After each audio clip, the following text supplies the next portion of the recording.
প্রাক্তন শিক্ষামন্ত্রী পার্থ চট্টোপাধ্যায়। তার কসবার অনুষ্ঠান বাড়ি ইচ্ছে ফের ঝকঝকে। তাহলে কি ইচ্ছে খুলছে?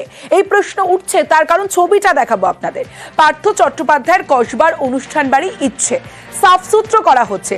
মানুষের আনাগোনা 3 বছর আগে 2022 সালে যখন পার্থ চট্টোপাধ্যায় গ্রেফতার হয়েছিলেন তখন থেকেই বন্ধ।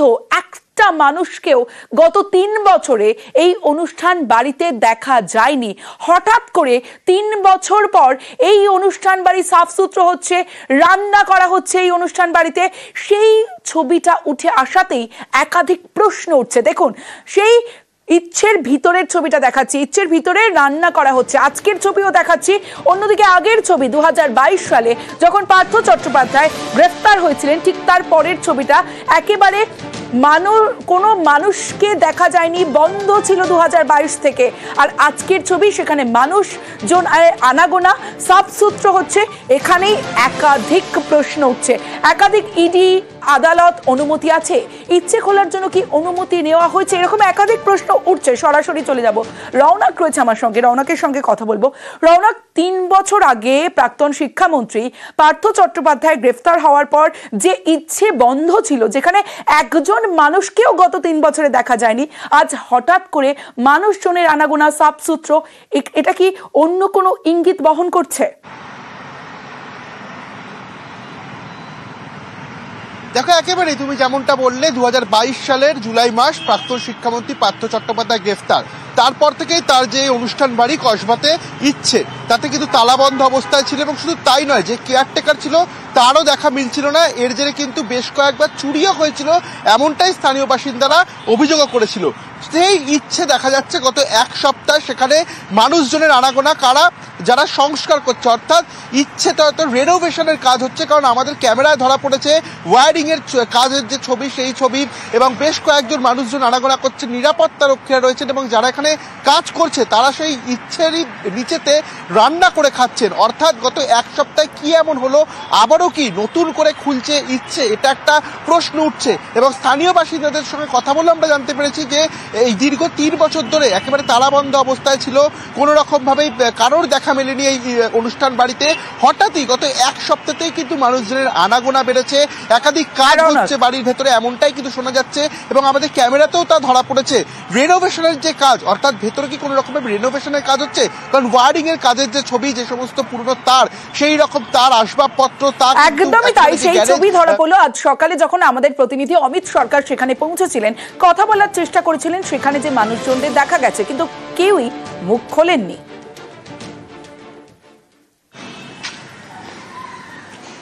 দাদা একবার শুনুন, দাদা একবার শুনুন।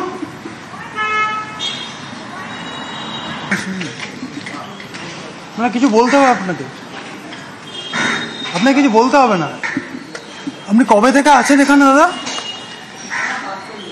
কাজ করেন? কি কাজ? আপনি কতদিন ধরে আছেন? লুকিয়ে পড়ছেন কেন? কি কাজ করছেন ভেতরে?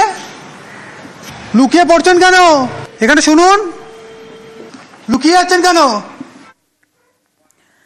সরাসরি চলে যাব, রৌনক রয়েছে আমার সঙ্গে। রৌনক, একাধিক প্রশ্ন উঠছে এই ইচ্ছেতে, মানুষজনের আনাগোনা, কেউ মুখ খুললেন না। অমিত গিয়ে যখন কথা বলার চেষ্টা করলেন, এখানেই প্রশ্ন, আদালত ও ইডির অনুমতি কি রয়েছে? ইচ্ছে খোলার জন্য কি অনুমতি নেওয়া হয়েছে? এই প্রশ্ন তো উঠছে।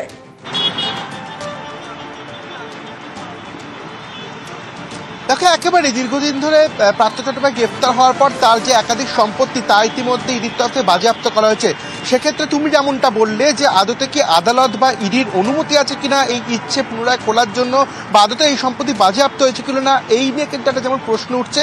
অন্যদিকে কার মদতে এখানে কাজ শুরু হচ্ছে, বা আবারও নতুন করে যে ইচ্ছে খুলতে চলেছে, এরকম বা কেন, বা অর্থাৎ ভবিষ্যতে কি পরিকল্পনা রয়েছে, এটা নিয়ে একটা প্রশ্ন উঠছে। যে বাড়িটা 2022 সালের জুলাই মাসের পর থেকে 3 বছর তালাবন্ধ অবস্থায় ছিল, যেখানে একাধিকবার চুরিও হয়েছিল, তখন কারোর কিন্তু কোনো রকম মাথা ব্যথা হয়নি।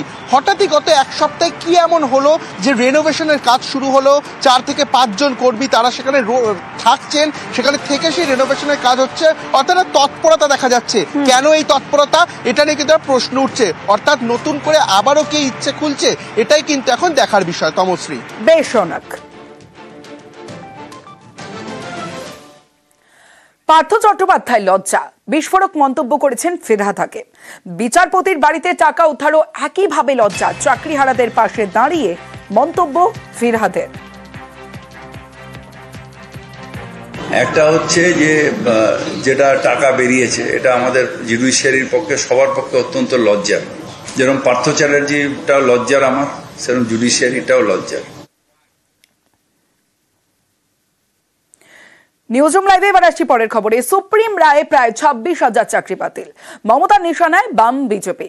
চাকরি বাতিল ইস্যুকে অস্ত্র করতে মরিয়া বিজেপি। জাতীয় স্তরে ইস্যু করতে দিল্লিতে সাংবাদিক বৈঠকে সম্বিত পাত্র। এক ধাক্কায় স্কুল সার্ভিস কমিশনের প্রায় 26,000 চাকরি বাতিল। বৃহস্পতিবার সুপ্রিম কোর্টের রায় ঘোষণার পরে সুর চড়ান মমতা বন্দ্যোপাধ্যায়, নিশানা করেন বাম বিজেপিকে। এডুকেশন সিস্টেমটাকে কোলাপস করতে চাইছেন বিজেপি সিপিএম। একবার আপনাদের লজ্জা হলো না? সিপিএম নিজের আমলে কি করতেন? চিরকুটে চাকরি দিতেন। গণশক্তিদের যতগুলো রিপোর্টার চাকরি করে তাদের প্রত্যেকের বউকে আপনারা চাকরি দিয়েছেন চিরকুটে। কই তার তদন্ত তো হয় না? ঢ্যাপামের কেসে কি হয়েছে? মধ্যপ্রদেশে 50-এর ওপর লোককে খুন করা হয়েছে। কি শাস্তি হয়েছে অপরাধীদের? হাইকোর্টে এই ভার্ডিক্টটা প্রথম দিয়েছিলেন বিজেপির একজন, যিনি এখন এমপি হয়েছেন। জাজমেন্ট জুডিশিয়ারি ছেড়ে দিয়ে বিজেপির এমপি হয়েছে। আজকে তারা কোন মুখে বড় বড় কথা বলে? তাদের দায়বদ্ধতা নেই, দায়বদ্ধতা ছিল না, এবং আমি বিশ্বাস করি এটা বিজেপি করিয়েছে। চাকরি বাতিল ইস্যুতে বিজেপিও সুর চড়াচ্ছে। তারা চাইছে বিষয়টিকে জাতীয় স্তরে ইস্যু করতে। তাই শুক্রবার সকাল সকাল দিল্লিতে সাংবাদিক বৈঠকে বসে যান বিজেপির জাতীয় মুখপাত্র সম্বিত পাত্র। पार्थ चटर्जी जो गिरफ्तार हुए थे 2022 में, उस समय वो पार्थ चटर्जी स्टेट के एजुकेशन मिनिस्टर थे। 2 बार रेड हुए और कुल मिलाकर के 49 करोड़ रुपया ईडी ने रिकवर किया इस रेड में। ये वो जो 24 लाख एप्लीकेंट आए थे, उन 24 लाख एप्लीकेंट की खून पसीने की कमाई है। চাকরি বাতিল ইস্যুতে প্রধানমন্ত্রীকে চিঠি দিয়েছেন পুরুলিয়ার বিজেপি সাংসদ জ্যোতির্ময় সিং মাহাতো। চিঠিতে তিনি দাবি করেছেন তৃণমূলের দুর্নীতির কারণে পশ্চিমবঙ্গের শিক্ষা ব্যবস্থা ভেঙে পড়েছে। শিক্ষাক্ষেত্রে সারা দেশ এগিয়ে গেলেও বাংলা পিছিয়ে পড়ছে। কেন্দ্রীয় সরকার এই বিষয়ে পদক্ষেপ করুক। এখানেই শেষ নয়, প্রায় 26,000 চাকরি বাতিল ইস্যুকে জাতীয় স্তরে তুলে ধরতে এদিন সংসদেও সুর চড়ায় বিজেপি। राज्यसभा एदिन सौरभ हन उत्तर प्रदेश बीजेपी सांसद लक्ष्मीकांत वाजपेयी। पश्चिम बंगाल में सरकार ने सारी भर्ती प्रक्रिया को टेंटेड किया है, जो वहां के रूल्स और रेगुलेशन से उनका उल्लंघन किया है। ये हाई कोर्ट और सुप्रीम कोर्ट के लेवल पर साबित हो चुका है। बीजेपी सांसद के जवाब देওয়ার চেষ্টা করেন তৃণমূলের ডেরেক ওব্রায়েন। এই সময় তুমুল হই হট্টগোল শুরু হয়, অধিবেশন মুলতবি হয়ে যায়।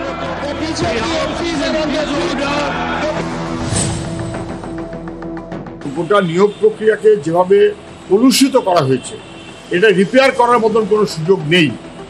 1 বছর সময় পেয়েছিল আমাদের রাজ্যের সরকার, 1 বছর লেগে গেল, সরকার যোগ্য অযোগ্য স্পষ্ট করতে পারল না। যদি দুর্নীতি না থাকতো তাদের জীবনটা এরকম দুর্বিষহ হয়ে যেত না। আপনি যেদিকে যাবেন সেদিকে কিন্তু মূল কারণটা দুর্নীতি। নিউজ 18 বাংলা।